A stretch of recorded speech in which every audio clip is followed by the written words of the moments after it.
remains of this critical moment. It lies in the tomb of a soldier who fought in Ahmose's army against the Hyksos.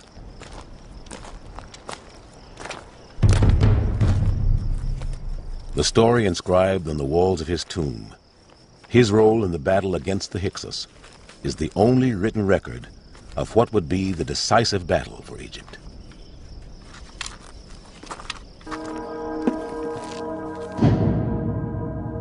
Let me speak to you and tell you the honors I received, how I was decorated with gold.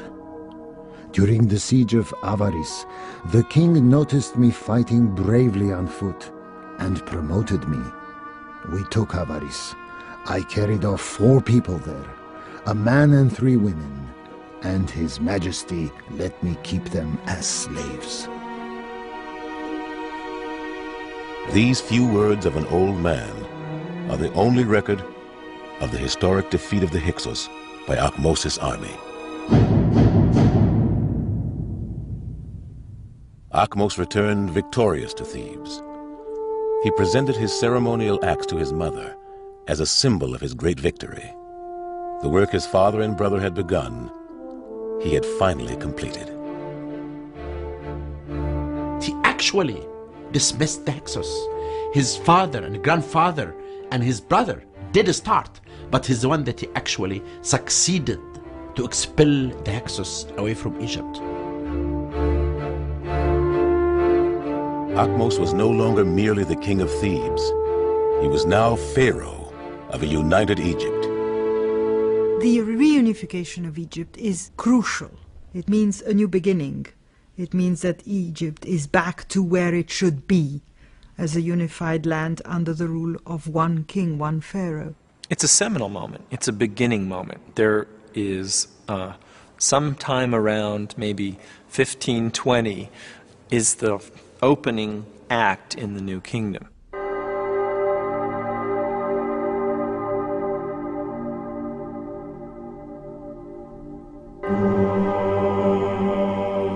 Ahmose attributed his victories to one source, the god Amen-Re, a mysterious god whose name means the Hidden One. In the darkest recesses of the temple at Thebes, the god spoke to Ahmose. O my son Ahmose, I am thy father. I set terror in the northlands, even unto Avaris, and the Hyksos are slain beneath thy feet.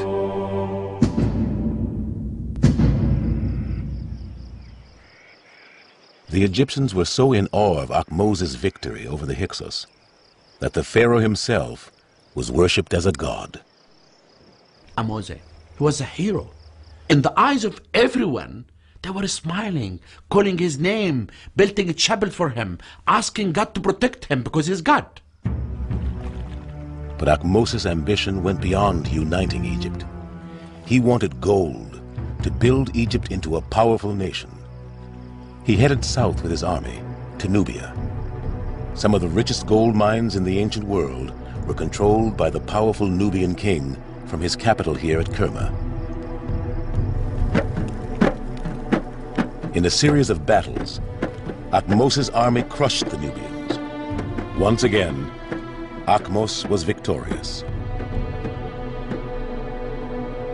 After 25 years on the throne, Ahmose died, but his legacy would live on. To ensure that foreigners would never rule his country again, he had pushed Egypt's borders beyond the Sinai Desert in the north and deep into Nubia in the south.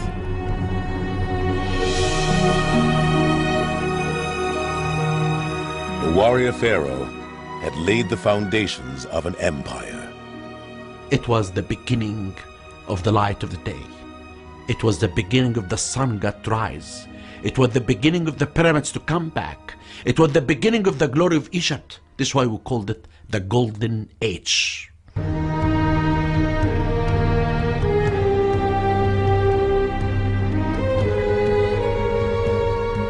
Ahmose had spent his life securing peace for Egypt.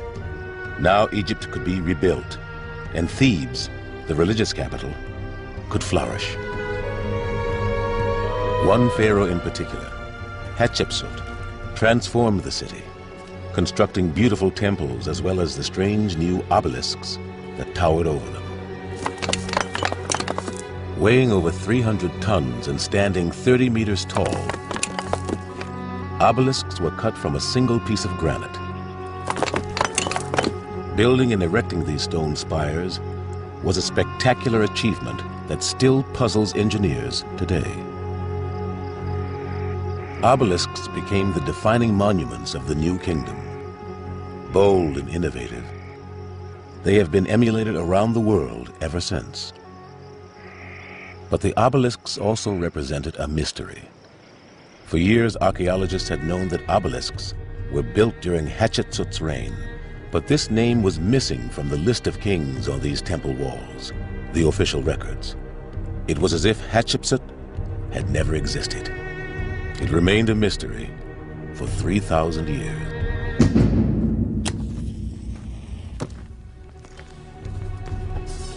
In 1903, British archaeologist Howard Carter was working in a tomb in the Valley of the Kings.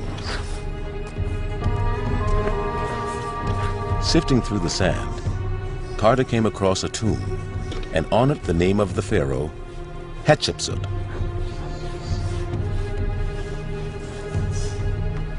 Hatshepsut had been wiped from historical records for a very simple reason.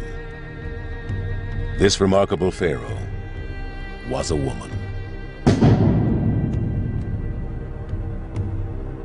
Early in her life, Hatshepsut had been an ordinary queen. When her husband died, her stepson Tuthmosis came to the throne. But he was too young to rule alone.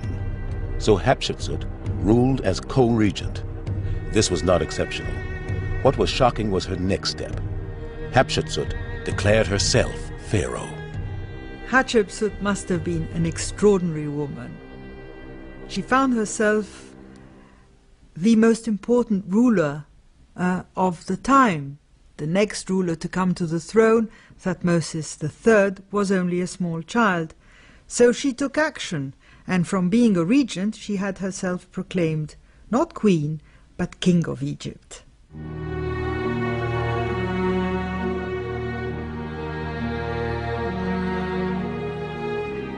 What drives her? Is it ambition, or is it politically the right thing to do at that time?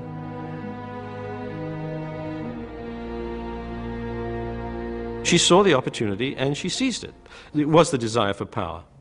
She saw that this system of female regents could be turned into securing full power for a senior woman of the royal family like herself.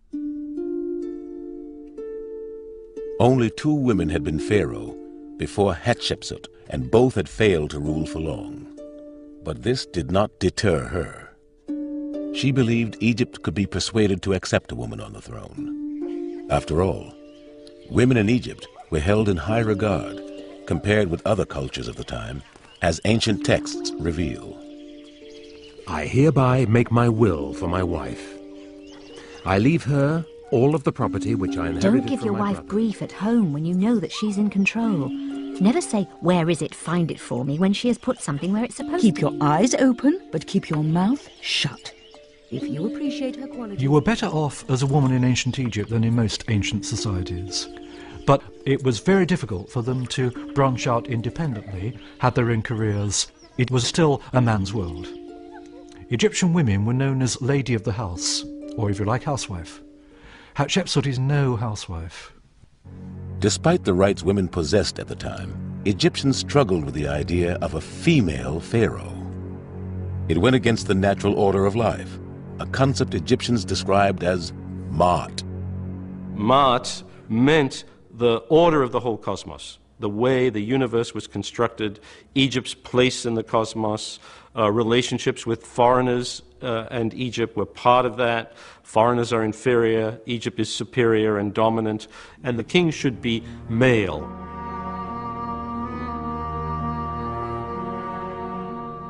She knew that she has no right for the throne, and the Egyptian will never accept that. Hatshepsut's need to legitimize her role as pharaoh would dominate her entire reign. First, she turned to her ancestry. Hatshepsut stressed the fact that she was the daughter of a king. Hatshepsut can be seen as the Queen Elizabeth I of ancient Egypt, and one of the strongest features in her life is her relationship with her father. She may be a woman, she may be somebody whose claim to the throne was rather shaky, but do not ever forget that she was the daughter of Tuthmosis I. Queen Elizabeth used to interview ambassadors underneath a portrait of Henry VIII. The message was the same: I am my father's daughter. Hatshepsut even put words into her dead father's mouth, claiming he had publicly appointed her as his successor. This is my daughter, Hatshepsut. I hereby appoint her in my place. She alone will sit on my majestic throne. Listen to her commands and work together on whatever she orders. But she went further. On her temple walls, she carved a tale of how the god Amun took on her father's appearance and made love to her mother. Hatshepsut was not only the daughter of a pharaoh, now she was the daughter of a god. Hatshepsut personally embraced her sexuality, reveling in descriptions of her own beauty. Her body was covered with the finest incense. Her scent was a divine shower. Her skin glittered like the stars. To look at her was more beautiful than anything.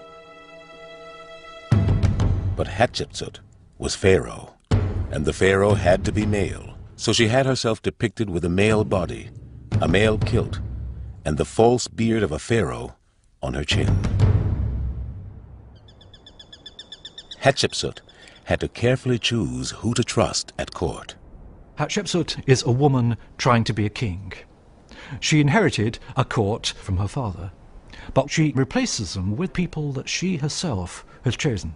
And it's in their interests to keep their patron, even if that patron is a woman, in place. They know that if she goes, they go. One of the pharaoh's favorite courtiers was a man named Senenmut. He had started life as a commoner, but his rise to power had been meteoric, sparking rumors about the nature of his relationship with Hatshepsut. Senenmut was promoted from the army to the royal household. Hatshepsut even entrusted him with raising her own daughter. But it was as her chief architect that Senenmut did the most for his pharaoh. He had been responsible for the creation of Hatshepsut's giant obelisks. Now she entrusted him with her most ambitious plan: the building of her mortuary temple.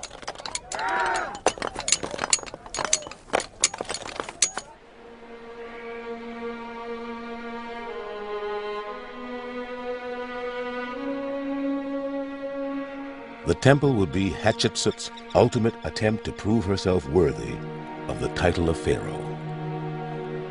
It was one of the most lavish and monumental buildings of the ancient world. Deir el-Bahri.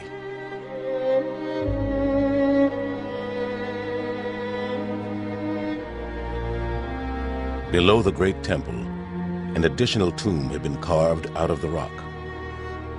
Halfway down the corridor is a drawing of the owner of the tomb, and next to it, a name, Senenmut. The tomb's position, so close to Hatshepsut's temple, may simply have been the ultimate reward for a loyal architect. But perhaps it was a reflection of the intimacy between Hatshepsut and her favorite courtier.